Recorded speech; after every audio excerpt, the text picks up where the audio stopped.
ట్రిప్పుకు వెళ్లిన బాలు కంగారుగా ఇంటికి వస్తాడు. ఇక మీనా మీనా అని పిలుస్తూ ఉంటాడు బాలు. ఇక అప్పుడు శృతి వచ్చి మీనా ఇంట్లో లేదు బాలు అని చెప్పేసరికి అదేంటి ఫోన్ చేస్తున్నా గానీ లిఫ్ట్ చేయట్లేదు అని బాలు కంగారుగా అడుగుతాడు. వదిన ఫోన్ ఇంట్లోనే వదిలేసి వెళ్ళిందన్నయ్య అని రవి చెప్తాడు. దాంతో బాలు కోపంగా నేను ఇంట్లో లేకపోయేసరికి మీనాని ఇంట్లో నుంచి పంపించేసిందా, గెంటేస్తుందా అని అంటూ ఉంటాడు.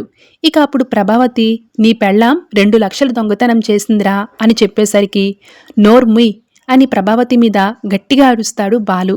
ఇక ఇంట్లో వాళ్ళంతా కూడా బాలు అలా అరిచేటప్పటికీ ఒక్కసారిగా షాకే అలా చూస్తూ ఉండిపోతారు.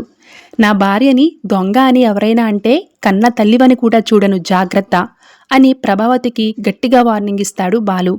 నువ్వసలు ఆడదానివేనా? నువ్వు ఆ మనోజ్ గాడు ఇద్దరూ కలిసి ఇంటిని, ఇంటి పత్రాలని, ఇంటి డబ్బుని, నగల్ని ఎంతలా మింగేశారో మర్చిపోయారా? అలాంటి మీరు మీనా మీద దొంగతనం అంటకడతారా? మీరసలు మనుషులేనా? కడుపుకి అన్నం తింటున్నారా, గడ్డి తింటున్నారా?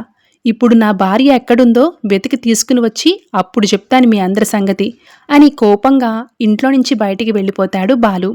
ఇక మరోవైపు మీనా పూలివ్వడానికి వెళ్తూ ఉంటే గుణ మనుషులు మీనా స్కూటీకి అడ్డు వస్తారు.